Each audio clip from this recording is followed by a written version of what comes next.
Welcome to episode 14 of the podcast. Today we're talking about more bass mixing tips, mix bus processing, where I started out, and how to deal with artists who can't play what they wrote.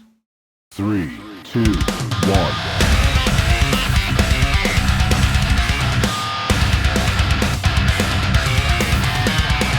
This is the ASKJV Show. Our first question comes from Declan. How do you go about stopping the mid-range, high end of the bass jumping out of the mix on certain notes? Is this problematic to the mix or just part of the dynamic range of the bass? Hey man, this usually isn't that much of a problem for me. Usually, on the low end or low mid, certain notes jumping out is more of a problem, and I can handle that with usually with some multi-band compression. If you're getting that in the higher range and the high end, I get that, I guess, if you've got some grit on the bass and they're playing a lot higher on the neck, that can happen. Usually it's just a matter of automation. Sometimes you might have to automate the EQ to kind of dip out that range of the frequency when he's playing the higher notes. Maybe automate down the distortion track of the bass when that's happening, stuff like that. That's how I would go about dealing with that problem. Our next question comes from Justin. What is your approach to mix bus processing? Do you use EQ? If so, what frequencies are you boosting to add top end? What are you cutting out to clean it up? Also, are you using multiband compression, and in what frequency ranges? Mix bus processing. So I usually don't have much going on the mix bus. I'll throw on the SSL compressor plugin, usually maybe halfway through my mix once I've got kind of a solid balance going.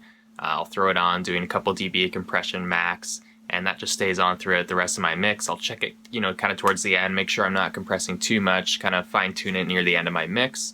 And that's usually it, Sometimes the Slate FGX plugin for some loudness at the end.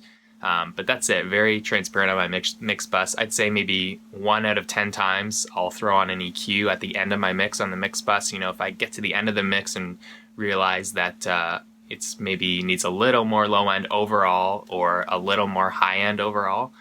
Like if it needs just a bit of brightness on the top end, I'll throw in the Pultec Waves plugin, the EQ, and I'll just do 1 or 2 dB on the high end, 12 or 14K or whatever. But that's pretty much it. I never start with like multi-band compression or EQ on the mix bus. I usually just get all that stuff right on the individual track level.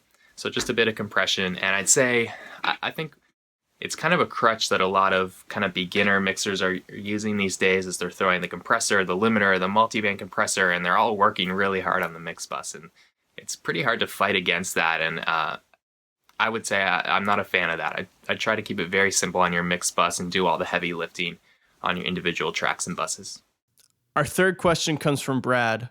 What did you do at the beginning? Did you have a place to track at home? Or did you have an internship at a studio where you could track the bands you sourced out? Or did you hire a studio to do this? Well, when I got started, I had kind of a lucky break. A friend of mine had a studio in town. It was just kind of a space he rented that was on someone else's property that was converted into a studio. So it had a live room and a control room. Nothing super fancy by any means, but he wanted to get out of running a studio, and I was just about to go to school for recording, and he said, look, do you want to buy my gear off me and just take over the studio rental? So I did, and I didn't go to school, just started doing that. So I was lucky to have a space like that I could rent. It wasn't too expensive, and I just started recording bands there. So very basic gear, basic setup, and then over the years I actually renovated that space, made a bigger control room, all that stuff, more treatment, but that happened very gradually. So I kind of got lucky. I didn't really have to do anything out of my house or anything off the bat. I had there was a space in town to rent right away for me. Here's our last question. How do you deal with artists who are unable to track what they wrote, meaning they aren't yet at the skill level needed to track their parts well? This is a constant problem these days. People writing stuff on their computer that they can't actually play in real life. It's definitely frustrating. The only way to deal with this is to just say, look, we gotta track it in smaller chunks. So just watch them play the riff, and if they can only play the first 4 notes cleanly, then just track the first 4 notes and then do the next 4 notes. And it's probably gonna make them feel bad, but that's not your problem. It's their fault for not being able to actually play it properly. And there's a lot of kind of subtleties of how you actually do this in a way that sounds reasonably real in the end, which I can't really explain at all in this, in a video answer like this, but I will be putting together a tracking course soon to show you how to deal with all that stuff. But yeah, it just comes down to tracking in smaller sections. I've even had to do like literally 2 notes or 1 note at a time before, for guys who can't play the stuff they wrote. And usually when it gets to that point, once they realize that you're not going to accept a messy take, then they're just going to go along with whatever you say, because they kind of realize that they're out of their depth at that point, and you have to kind of take control and make it sound as good as possible. Try to keep it as real as you can, though. There's nothing worse than robot guitars. All right, another good episode in the bank. Thanks for watching, guys, or listening if you're on the podcast.